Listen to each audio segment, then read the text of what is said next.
babengaka mingi na nzela lokuto babengi na français la rise na base là-bas. L'IDPS a 12 candidats. Quelle est l'ambition de l'IDPS en tant que rationalité politique? Isalité. Nous avons peut-être pour éviter. Les députés IDPS, Nandambo MMS, président, les députés l'encouragent. L'élection, c'est une politique, c'est une rationalité. Ça relève de la stratégie, de la confiance. Politique aux osala malambo quand ils ont l'okuta. Oh, Laura Batumon a les candidats à 12 députés.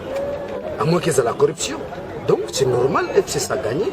FCC va faciliter qui politique na bango na maele nyonso. L'okuta, nanzela l'okuta la bango, ba fadisa ki l'okuta na malamu. Bongo l'okuta na ezim pifo, nanzelo ba sangisi IDPS. Tala lo ndenge bako umba bango. Bako umba bango à chaque province, c'est ça la politique. C'est ça les combats que nous avons menés. Nous avons mené ces combats pour tout contrôler, avoir la vie de Kinshasa. Gaza mona Kinshasa. Ici qu'on a bétami, ici qu'on a eu gaz. Dikanis nangeza laïté, moto a kozwa ngwende na Kinshasa, azala progressiste. Moto a kozwa ngwende na Kinshasa, azala moko a moto a changement. Dans sika ba brader combat na biso. Pour des raisons, yoza président de la République, tu n'as pas la vie de Kinshasa. Quand tu vas te bomber la poitrine en tant que président, en tout moment, tu vas s'allonger, en tout moment, tu vas s'allonger. Donc, nous disons, opinion de Kinshasa, IDPS FCC, Bazabongo na accord. Na mikolo ya on obimisa accord. Na bombi yango na obimisa yango. Baza kati accord. C'est là la Sabino facilité ni na bamboka mususu eza mosala ba journaliste.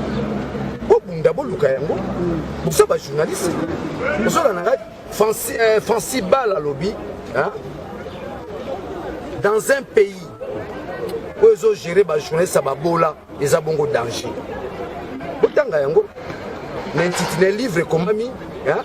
Si la presse n'existait pas, il n'y a pas de démocratie sans la presse.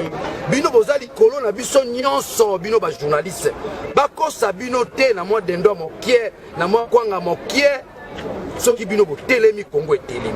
La démocratie ne peut avoir son sens dans sa beauté. Ceux qui ba jeunesse ba s'engager na bitumbaye. Bino ba jeunesse bo tambola bo lukate. Boni libalo IDPS na FCC. Mokanda nini lokasa nini ba kombaka ezali.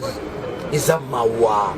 Alors, honorable, pendant que vous subissez la vie à Kinshasa et tout, vous avez quoi pour nous? Nasa homme d'État, nous avons dévoilé d'emblée awa. Bébé batongo to ebakate. Ngobilazana. Bébé moto to ebakate. Auti yumbi parachute Kinshasa. Zola nangai.